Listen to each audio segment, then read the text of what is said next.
And let's bring our next storyteller, Tania.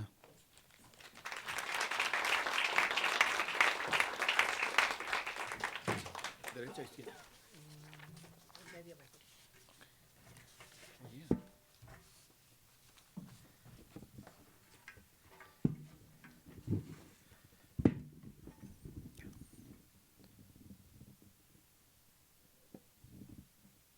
That's fine. Hello, everyone. Well, my name is Tania Cordova. I was born in the state of Michoacan, Mexico. When I was growing up, people would harass me, often using anti-gay slurs. As a child, I was bullied, sexually harassed, sexually assaulted, and raped. In 1985, I came to the United States to be reunited with my older siblings. I was 15 years old and fleeing from harassment and violence against LGBTQ people in Mexico. 4 years later, I was 19 and I started my transition to represent my gender identity. Transgender women at the time were after criminalized simply by being dressed as a woman in the streets and will get incarcerated and placed into the justice systems. Now known our rights and we know where to turn for help, we are often discriminated, humiliated, unemployed, live in poverty, and even homeless. In order to survive, I ended up doing sex work, shoplifting, abusing alcohol and drugs, which consequently lead to imprisonment and removal from the United States. Fleeing, fleeing, fleeing from fear and persecution, I re-entered the United States after being deported. Years later, I was again under ICE custody and once again living the nightmare of detention and family separation.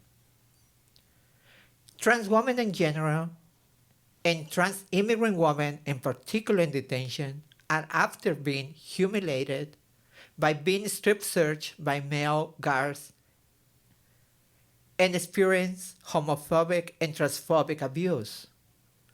We are after sexually harassed, abused, and mistreated. We are placed in the path of danger when we are placed with the male population or placed in solitary confinement without reason. There is a lack of medical attention and the access of HIV medication, which is also a huge problem. Recently, Roxana Hernandez and Joana Medina died under ICE custody.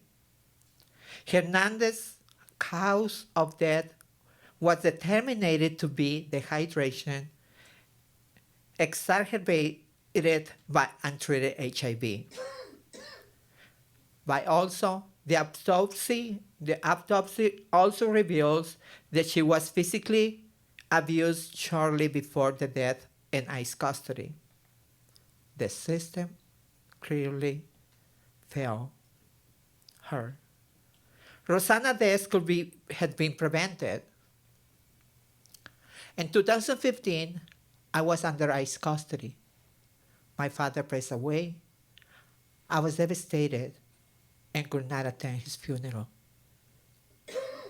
4 months after my father died, my petition for asylum was granted and I was released from detention. A couple months after my release, my mother passed away. I wish I could do more and be there for my parents. I had been in a long process of recovery. After my mother passed, I got enrolled into the CARA program, a job readiness project, and I started my activism for trans and undocumented women and asylum seekers. Currently, I'm the founder and the director of Ser el Cambio, a reentry and transitional housing program in Chicago, specifically for trans women seeking asylum in the United States. Cero Cambio does community outreach, education, and help trans immigrants to access resources for help, legal assistance, personal development, and spiritual growth, transformation, and lifelong wellness. There are very few organizations in the United States and in the world that are for transgender women and for transgender women. Cero Cambio means change and represents the change that we need in society where transgender women and transgender leadership are respected, protected, celebrated, especially under the current political climate in the United States, when we had become open targets. Once again, my name is Tania Cordova. I'm a survivor, and I'm the change that I want to see in the world. Thank you.